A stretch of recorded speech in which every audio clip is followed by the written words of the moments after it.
تیسری چیز یہ ہے کہ قرآن کو سمجھو. ہاں بھائی، قرآن کو سمجھو. قرآن ہمیں کچھ کہہ رہا ہے، قرآن ہمیں جھنجھوڑ رہا ہے، کہیں عذاب کا ذکر کر رہا ہے، کہیں وعیدیں ہمیں بتا رہا ہے، کہیں جنت کا ذکر کر رہا ہے، کہیں جہنم کا ذکر کر رہا ہے، کہیں تجارت کے اصول بتا رہا ہے، کہیں معیشت اور معاشرت کے اصول بتا رہا ہے، کہیں آپ کو اسلامی احکامات بتا رہا ہے. سمجھ آ رہی کہ نہیں؟ یہ تعلیمات ہمارے لیے ہیں. ہمارا جو مسلمانی کا دعویٰ ہے نا جی، اس کا تقاضا یہ ہے کہ ہم قرآن مجید کو سمجھنے والے بنے. ہاں، ہم دیکھو یہاں سورہ فاتحہ سے شروع کرتے ہیں جناب، سلام تک چلے جاتے ہیں، کیا پڑھتے ہیں کیا نہیں پڑھتے ہمیں پتہ ہی نہیں چلتا. امام صاحب کیا پڑھ رہے ہیں کیا نہیں پڑھ رہے ہمیں پتہ ہی نہیں چلتا ہے. سمجھ آ رہی کہ نہیں؟ اور اس کے بارے میں یاد رکھو، پوچھا جائے گا. یہ تو الگ بات ہے کہ قرآن پڑھنے کا ثواب ہے، لیکن اللہ نے صلاحیت دی ہے. صلاحیت دینے کے باوجود اگر تم نے قرآن کو نہیں سمجھا، قیامت والے دن پوچھا جائے گا. بتاؤ تم کیا کرتے تھے دنیا میں؟ یا اللہ میں ڈاکٹر تھا. بتاؤ ڈاکٹری کہاں سے حاصل کی؟ فلانی یونیورسٹی سے. کس طرح حاصل کی؟ یا اللہ آپ نے جو آنکھیں دی ہیں ان آنکھوں سے مدد لی، آپ نے جو کان دی ہیں ان کانوں سے مدد لی، آپ نے جو زبان دی ہے اس زبان سے مدد لی، آپ نے جو مال و دولت دی ہے اس مال و دولت سے مدد لی. ہاں بھائی، اس کو اس کام پہ لگایا، میں نے یہ ڈگری حاصل کی. اگر اللہ نے یہ پوچھ لیا بھائی اس کان کو ڈاکٹر بننے میں لگا دیا، قرآن بننے میں کیوں نہیں لگایا؟ قرآن پڑھنے میں کیوں نہیں لگایا؟ اس کان کو ڈاکٹر بننے میں لگا دیا، قرآن سننے میں کیوں نہیں لگایا؟ اس زبان کو ڈاکٹری اصول پڑھنے میں لگا دیا، قرآن پڑھنے میں کیوں نہیں لگایا؟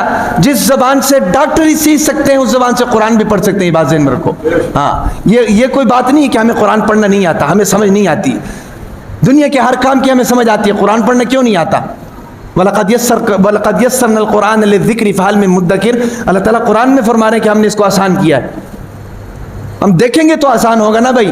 ساری زندگی کاروبار کو تو دیکھتے ہیں، وہ ہمارے لیے کوئی مشکل بھی نہیں ہے. کیوں؟ ساری زندگی دیکھ رہے ہیں، صبح و شام دیکھ رہے ہیں. وہ قرآن کو دیکھنے میں کیا مشکل ہو رہی ہے؟ سمجھ آ رہی کہ نہیں؟ اگر یہ سارے علوم اگر ہم ماں کے پیٹ سے سیکھ کر آئے ہیں تو کل قیامت کے دن نہیں پوچھا جائے گا. اگر ہم یہ سارے علوم جو ہیں دنیا میں آ کر سیکھ رہے ہیں تو قرآن بھی دنیا میں ہے، قرآن کو بھی تو سیکھنا چاہیے کہ نہیں بھائی؟ ہم سب مسلمان ہیں کہ نہیں بھائی؟ تو پھر کل قیامت کے دن اگر اللہ نے یہ پوچھ لیا بھائی فلانے سیاستدان کے پیچھے تو تم نعرے لگا رہے تھے، بتاؤ قرآن کتنا پڑھا ہے؟ بتاؤ قرآن کتنا پڑھا ہے؟ دنیا کی فلانی ڈگری تمہارے پاس تھی، آخر تمہیں میں نے صلاحیت دی تو تمہارے پاس تھی نا.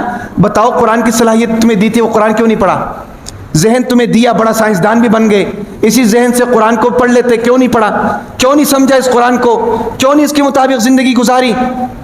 تو اس وقت ہمارے پاس کیا جواب ہوگا بتائیں؟ پھر ہم نبی کے اس مقدمے کی زد میں آئیں گے. وقال الرسول یا رب ان قوم اتخذوا هذا القرآن مہجورا. یا اللہ یہ میری قوم ہے انہوں نے قرآن کو چھوڑ دیا تھا. آج ایک انگوٹھا چھاپ آدمی ہے، انگوٹھا چھاپ آدمی جس کو اپنا نام تک لکھنے نہیں آتا، کروڑوں کا کاروبار کر سکتا ہے، قرآن کیوں نہیں پڑھ سکتا؟ انگوٹھا چھاپ آدمی جس کو کیلکولیٹر یوز کرنا نہیں آتا، جس کو اپنا نام تک لکھنا نہیں آتا ہے بھائی، وہ اگر کروڑوں کا کاروبار کر سکتا ہے تو بتاؤ قرآن کیوں نہیں پڑھ سکتا؟ یہ صرف ہمارے بہانے ہیں کہ ہم سے پڑھا نہیں جاتا ہے، ہمارے بچوں سے پڑھا نہیں جاتا ہے. تو تین چیزیں ہو گئی. چوتھی